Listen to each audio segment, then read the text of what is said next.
Salam əziz şagirdlər, bugün sizlərlə birlikdə qədim Çin mövzusunun izahına baxacağıq. Ümumiyyətlə uşaqlar, Çinlər Asiya qitəsinin şərqində yerləşirlər. Çinin qərbi təbii maneələrlə, dağ silsilələrlə əhatə olunmuşdu. Şərqi isə Sakit okeanına çıxış olan dənizlərlə əhatə olunmuşdu. Buna görə də, yəni Çinin müdafiə rolu bunlardan asılı idi. Baxın, xəritdə gördüyünüz bu ərazi Çin ərazisidir. Baxın. Aha, bura Hindistan, bura isə Çin olmuşdur.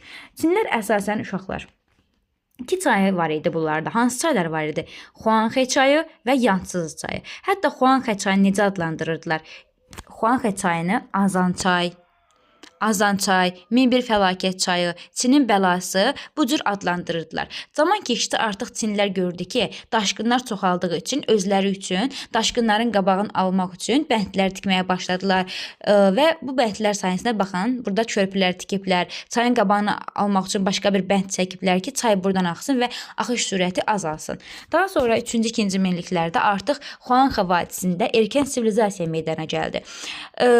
Çin dövlətində nə vaxt yəni vahid bir dövlət yarandı desək, biz bunu artıq 3-cü minilliyin 2-ci yarısı götürəcəyik. Ancaq mən sizə sual versəm ki, ay uşaqlar, Çində ilk dövlətlər nə vaxtdır? Deyirsiniz ki, müəllim, Çində ilk dövlətlər eradan əvvəl 2-ci minilliyə aiddir və bunu Şan qəbilələri yaratmışdılar. Dövlət niyə yarandı, ay uşaqlar? Çünki sərvət əldə etmək, o sərvəti qorumaq, bu kimi faktorlar ortaya çıxdığına görə Çinlər məcbur qaldılar, dövlət yaratdılar. Və bu dövlətlərdə təbəqələşmələr vardı insanlar arasında. Bu təbəqələşmələri nə sübut eləyir? Təbii ki, qəbirlərdən tapılan əşyalar. Məsələn, varlının yanına çox qızıl qoyulurdu. Kasıb insan yanında məsələn görsən ki, saxsı qab var idi. Heç nə yox idi. Artıq sən burada onların aralarında təbəqələrin olduğunu arxeoloqlar kəşf eləmişdilər.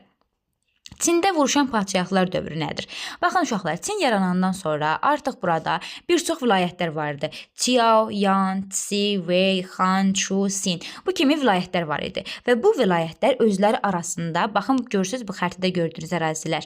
Bunlar hamısı bir-birlərinə mübarizə aparırdılar. Bu nə uğrunda gedirdi bu mübarizə? Əlbəttə ki, vahid dövlət yaratmaq uğrunda mübarizə gedirdi. Ona görə də 4-cü, 3-cü minilliklərdə bu kimi mübarizədə tarixdə vuruşan padşahlıqlar dövrü kimi daxil olmuşdu. Bu vuruşan padşahlar dövründə 2